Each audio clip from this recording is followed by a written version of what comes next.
అందరికీ నమస్కారం. Welcome to news local. Mandapeta Arya Vysya Sangham ఆధ్వర్యంలో ధనుర్మాసం సందర్భంగా శ్రీచక్ర సహిత వాసవి కన్యకా పరమేశ్వరి అమ్మవారి ఆలయంలో గోదాదేవికి ముత్తైదువులు 200 పైబడి రకాల సారెను అందజేశారు. తొలుత సారెతో ప్రధాన వీధుల గుండా గ్రామోత్సవం నిర్వహించి మార్గ మధ్యలోని ఆలయాల్లోని అమ్మవార్లకు చీర, పసుపు, కుంకుమ, గాజులు సమర్పించారు. ఈ కార్యక్రమాన్ని సంక శ్రీనివాసరంగ, భువనగిరి సుబ్బారావు, కాళకూరి రామ, చందవోలు శ్రీనివాసులు, వెత్స మురళి పర్యవేక్షించారు. పలువురు కమిటీ సభ్యులు సేవలందించారు. అనంతరం ఆలయ కమిటీకి అనుబంధ సంస్థగా ఆర్యవైశ్య మహిళా మండలి నూతన కార్యవర్గ ప్రమాణ స్వీకారం జరిగినది. ప్రెసిడెంట్ గా నార్కిడి మిల్లి సత్య మహాలక్ష్మి, వైస్ ప్రెసిడెంట్ గా వాడకట్టు రత్నమాల, సెక్రటరీగా భువనగిరి పద్మావతి, జాయింట్ సెక్రటరీగా మిర్తిపాటి లక్ష్మి, ట్రెజరర్ గా బోడా సుజాతలతో పాటు డైరెక్టర్లుగా పలువురు ఆలయ అభివృద్ధికి, సంఘ పటిష్టతకు పాటుపడతామని ప్రతిజ్ఞ చేశారు.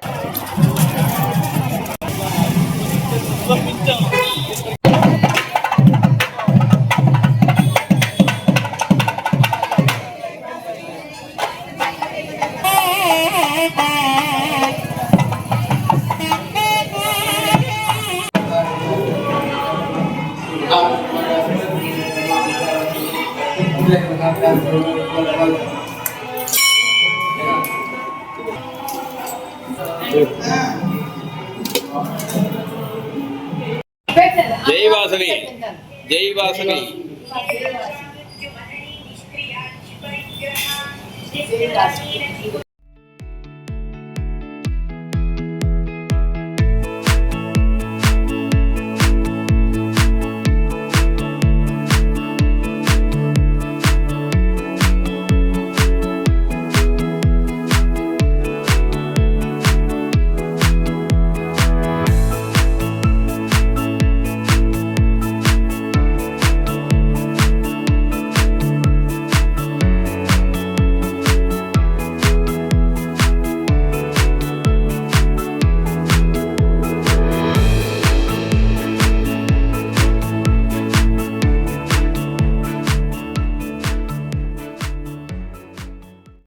ఈ రోజు ధనుర్మాసం సందర్భంగా మన వాసవి కన్యకా పరమేశ్వరి అమ్మవారి ఆలయంలో గోదాదేవి గారికి సారి కార్యక్రమం నిర్వహించడం జరుగుతుంది. ఆలయ కమిటీ ఆధ్వర్యంలోని ఈ సారి కార్యక్రమం అనాదిగా వస్తుంది. లోక కళ్యాణార్థం ఈ సారి అనేది అనాదిగా జరుగుతుంది. ఈ రోజు మొత్తం ఆలయం ఇక్కడ మండపేటలో గల అమ్మవార్లు అందరికీ కూడా ఇక్కడ కన్యకా పరమేశ్వరి దేవి పసుపు కుంకుమ ఇవ్వడం జరుగుతుంది.